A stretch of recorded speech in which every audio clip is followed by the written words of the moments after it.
Prime Minister, if I'm not mistaken, the Kingdom Conference is to take place sometime in March of next year. I previously asked the question as to the agenda points of this very important meeting. Are you able to update us? If you are, can you at least give us an idea as to the subject matter during this high-level talks? Stephen, sorry to disappoint you once again, but especially seeing the recent elections in the Netherlands and our upcoming elections, the agenda has not yet been set. So the only thing that was set was the date. We had preliminarily, say when we had the conference here, the Vierlanden Overleg, the four-country consultation here last January, when Curaçao, Aruba, and the Netherlands was here, when we made some other agreements. We did have some basic discussions about dispute regulation and the like. But of course, high on our agenda right now is, of course, anything related to the financing within the kingdom and, of course, the reparations discussion.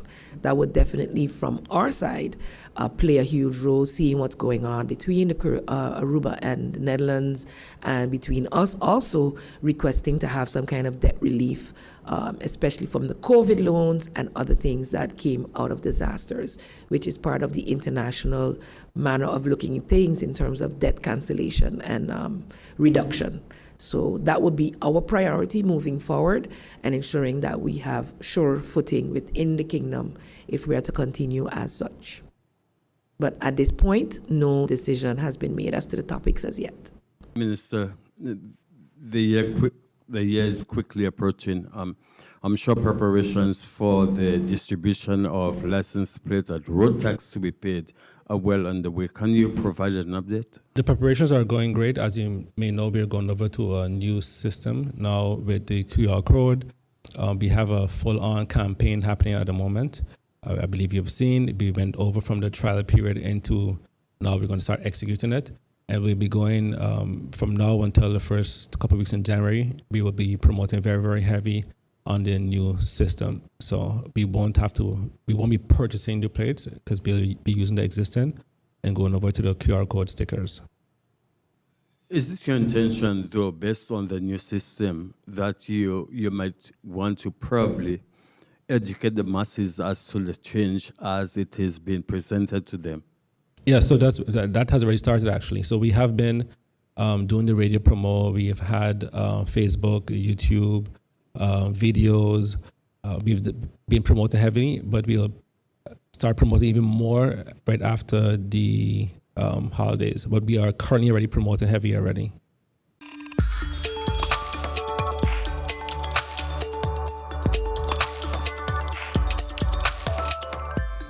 You made mention that the custom officers are left out. Can you give us an idea as to why this phase of the justice package does not include the custom officers? I said that the attention will be now shifted to them, and thank you for the opportunity to explain that. So the Customs Department has their own law, but just like how the police needed or wanted their law to be updated, the Customs Department is seeking the same. We were trying to see if we could have made one law that has all police tasks, so services that have police tasks, all of them. Even the prison is seeking to be a part of the Rexpositie, or the police law, so to speak.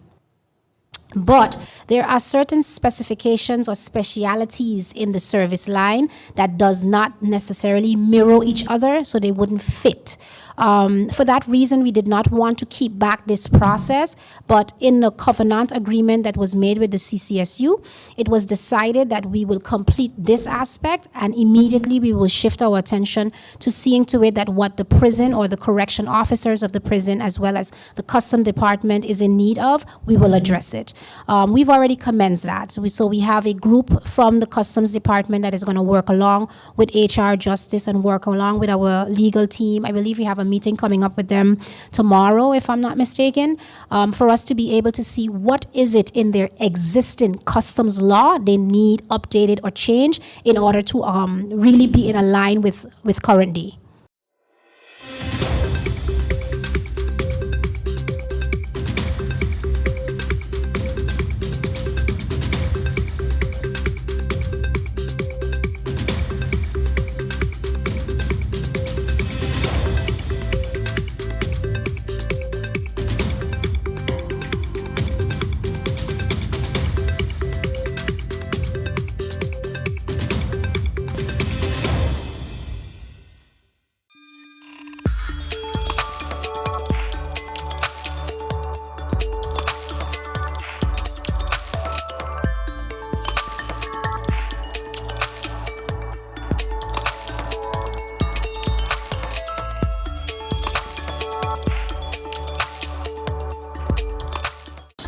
RBC, we know the roles you have to play can change quickly. Whether it's a homeowner, a new parent, today's head chef, or the family chauffeur. Whatever life asks you to be. RBC is a bank for all of you.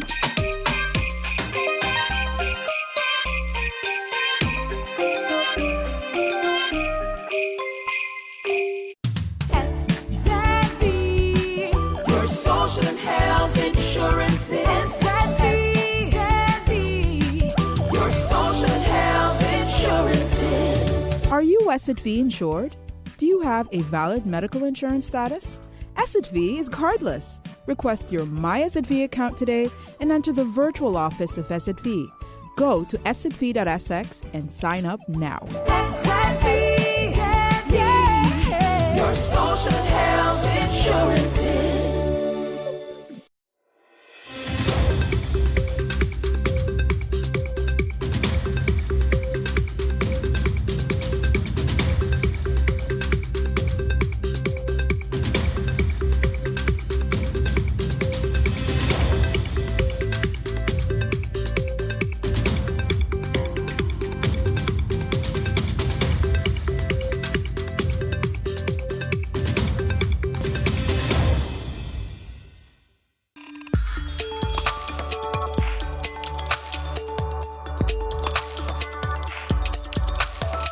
Talk about education, let's talk about healthcare.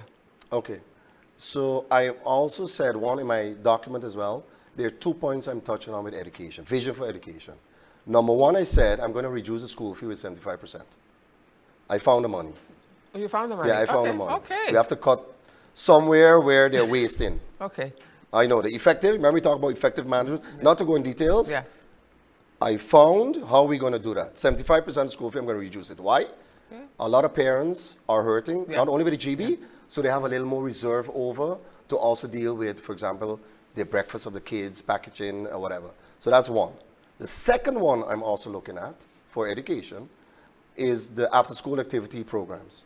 I'm going to have one program, but one issue I need to look there is we need to have a new library. Yeah. I need a new library. Why? Yeah. It's going to be part of having the kids going back to the library Yeah. after school Yeah. and making them part of that. And it's going to be a program which is then everybody will be connected. So even the teachers who have it difficult, they could give buy less, and it's going to be on a platform, on an IT platform. They're going to give buy less, they're going to make extra income. I also said, I also support the side hustle. So if you don't make enough income, no, Valerie, you're laughing, but No, I'm laughing because it was said once that if the teacher was doing an effective job in the classroom, they won't need bailiffs. no, that is not true. But every child, I know that Yeah. every child doesn't learn the same way. Some will always need extra I have it at my tutoring. kids. In the Netherlands, they needed buy less in Dutch. My, Here we need and you know it what's so in- nice in the Netherlands? They go on a WhatsApp, they go on a, Yeah. on a tool, Yeah. they look for it, they have buy less teacher, and you see all the teachers. And they log in, they come home right by you okay. drive up. Okay. And when they finish giving you the class of buy less, Yeah. they pay you right on site. Okay. No, Nice, but- nice, but nice, it all- nice, nice. What it also does, it doesn't only help the kids, but it helps also the teachers Yeah. because it's nice to have a little extra come on. A little extra money in your pocket, nothing's wrong with that. Yeah. So that was the education part. So I'm only focusing on those 2 points. Okay. So reducing the school fee with 75%, not zero. I don't believe in zero. And then the second point is get a more collective after-school activity program. Because there are several foundations who do that, but there's also a lot of, let's say, fragmented teachers or whatever doing that. We put that in one pool, but I need a library. So that is that clear? That is Yes, the yes, yes, but education I part. know we got funding from NRPB for Yeah, the so it's library. taken too long, so that needs to It's come aligned. taken too long. Yeah, The yeah. same thing was taking too long is the rebuilding of the 2 schools that were totally destroyed during Irma. One is a Marie Laurent School and the Prince William Alexander School. So- And then there's also the school for the autistic, the special needs children. Yes. They are all over the place, and that hurts because they need a structured environment, and right now they're in this school, that school, the other school. I got a response because I know one of the mothers who have a kid who has autism, and she came to that, but I was not so adverse with that, I'll be honest to you about that. What will happen, because that also would fall on the government entities in that committee. Nobody is, look, every boss needs a boss. Yeah. Who is checking the NRBP? Who is writing them There you go. letters? Who's putting them on the spot? Yes. Who's supposed to be doing that? Because they're playing the government, blame game. So the government's supposed to be doing Government that. is blaming NRPB for not releasing the funds in time, and NRPB is blaming government. So, it's here we go. No, but back here and forth, you back and need, forth. again, a direction. And that's where I come in, because a lot of them don't like when I go and start checking and pushing, because you have to push. The harbor, success of the harbor, for example, that was pushing. But we do, you know what we don't like on St. Martin? You want to be a boss, but you don't want to be checked. Yeah. Every boss has a boss. A board director. We feel that once we're the boss, there's nothing, No, there's nothing because higher. but it's wrong. To be, for example, to be a CEO, it's a lot of work you got to deal with, a lot of problems you got to deal with. Then you have a board who checks you, but the board also will be checked by the shareholder. Yeah, If those yeah. 3 layers are not working, you have a problem.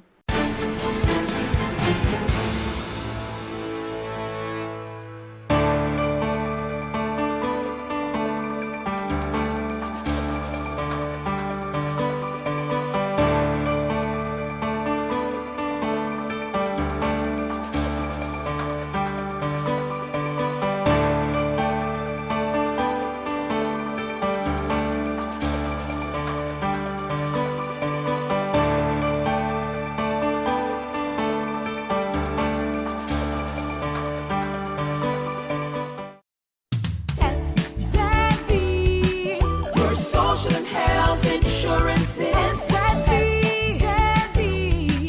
your social and health insurance. Are you Asset V insured? Do you have a valid medical insurance status? Asset V is cardless. Request your My Asset V account today and enter the virtual office of Asset V. Go to assetv.sx and sign up now. Your social and health insurances. At RBC, we know the roles you have to play can change quickly. Whether it's a homeowner, a new parent, today's head chef, or the family chauffeur. Whatever life asks you to be. RBC is a bank for all of you.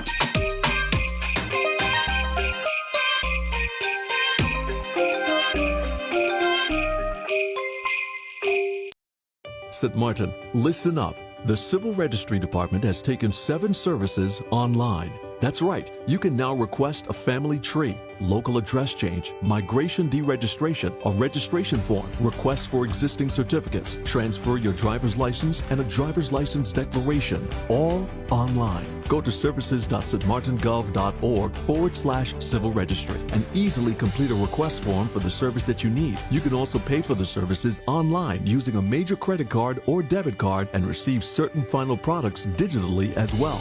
No traffic jams, no waiting in lines. And if you're on island or off, you now have full digital access to 7 civil registry services at services.stmartingov.org/civil registry.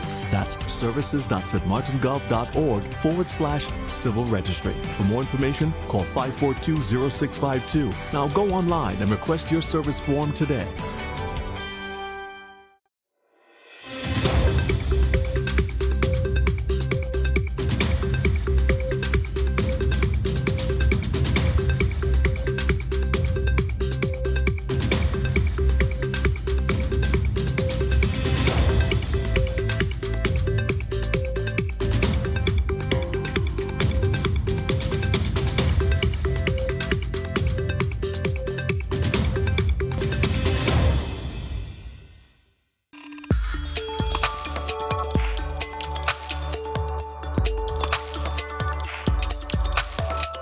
Prime Minister Mia Moore-Motley led the glowing tributes following the news today that former Member of Parliament for St. Michael Northwest and CBC personality Mark Williams died at the age of 83.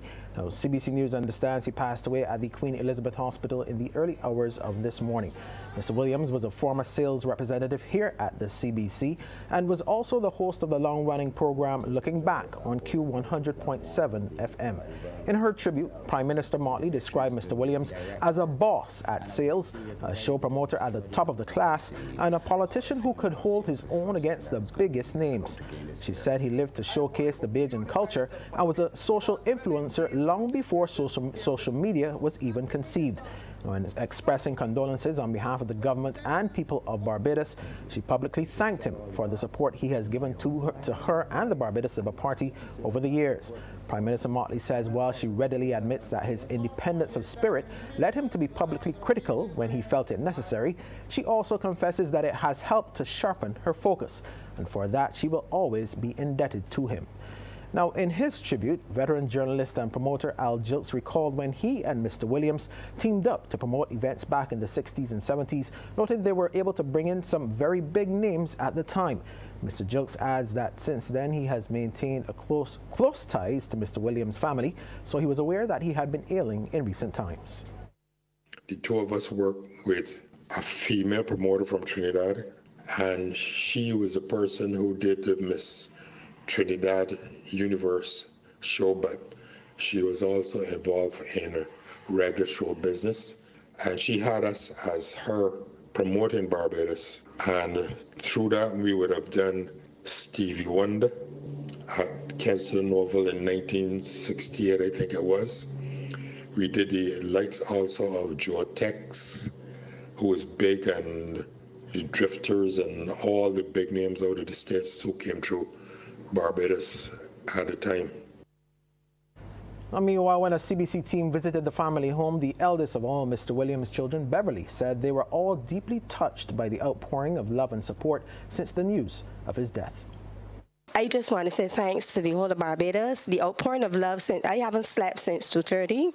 I don't think any of us have, because the house phone is going, the cell phones are going, people are dropping by, and the whole neighborhood is feeling Daddy's death, because we lived here with Daddy for more than 20 years before he and Mommy got divorced, and then Daddy used to be out here all the time. So I want to say thanks to the people of Barbados. Mia Amor Motley, I saw something she wrote, the Prime Minister, and a lot of people have been sending things, and they say you don't know how much some person is loved until they die. Even Jesus got that. So I just want to end by thanking CBC, Ryan Brooms, and everybody, people who call, everybody for being here for us and continue praying for us. Daddy's at peace.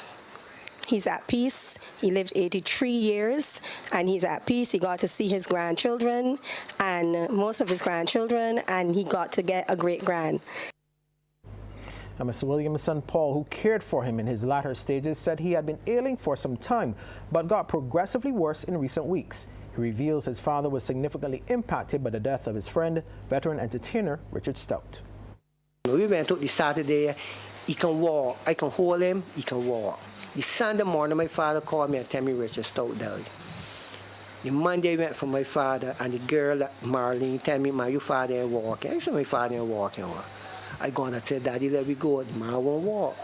I said, "Daddy, what happened?"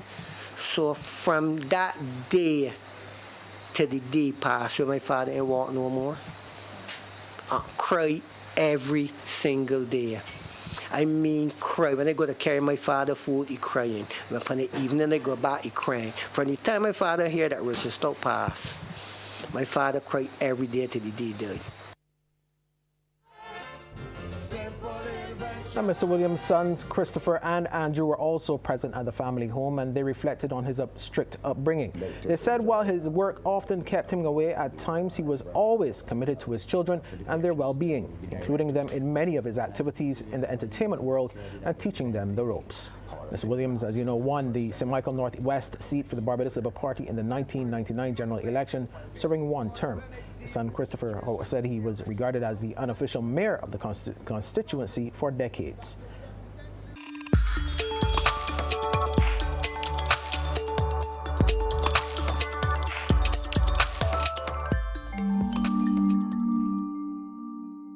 These pen and paper dementia tests date back to the 1940s and are still one of the markers that may be used for diagnosis today. With no single definitive way to confirm the disease, a combination of different tests and investigations are usually carried out by health professionals. Researchers at University College London are testing the possibility of using virtual reality to help with early diagnosis of Alzheimer's disease before it reaches the severe stages of dementia. So we know that in individuals with dementia diseases, there's two components. There's the biological component, which might be detected by a blood test, but there's also the cognitive, the thinking and the memory and the navigation component. And that's the problem that we're trying to solve is how do we complement new biological tests with really good cognitive tests that can detect it many years before dementia starts. If you look at the neuroscience of how the disease starts in the brain, it starts in the region that we think is responsible for our ability to navigate. It's also an incredible experience where you get completely immersed in a new environment, and the way we've designed it is a really beautiful open field where you can see mountains, you can see pine trees. So we're trying to make it as much of a relaxing process as possible.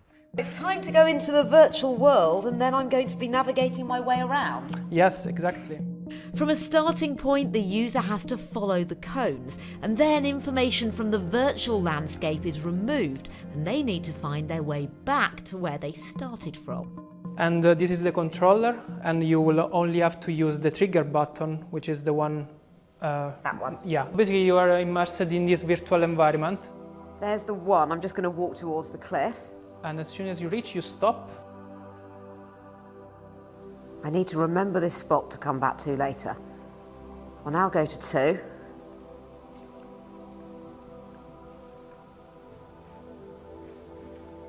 And 3.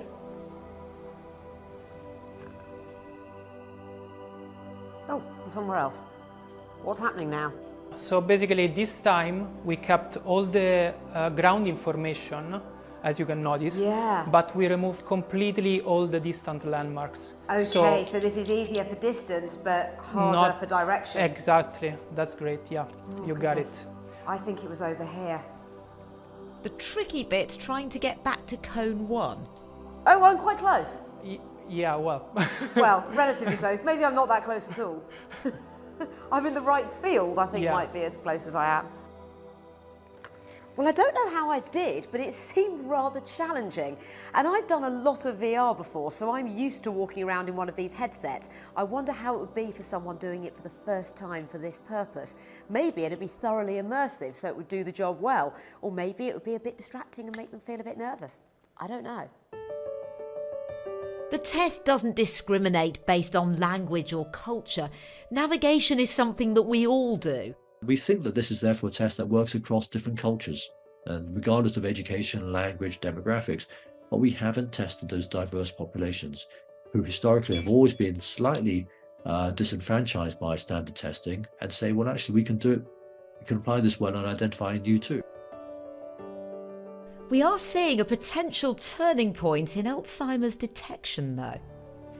Virtualeap's latest VR is also being trialled at the Clínica Luciá da Almada in Portugal in the hope that it will help detect cognitive diseases earlier in their tracks. Meanwhile, researchers have been working on blood tests that could uncover the disease long before symptoms emerge. And a global trial has confirmed that a new drug slows down cognitive decline. This means that one day Alzheimer's could become manageable for longer. Okay, I'm in a field surrounded by cliffs.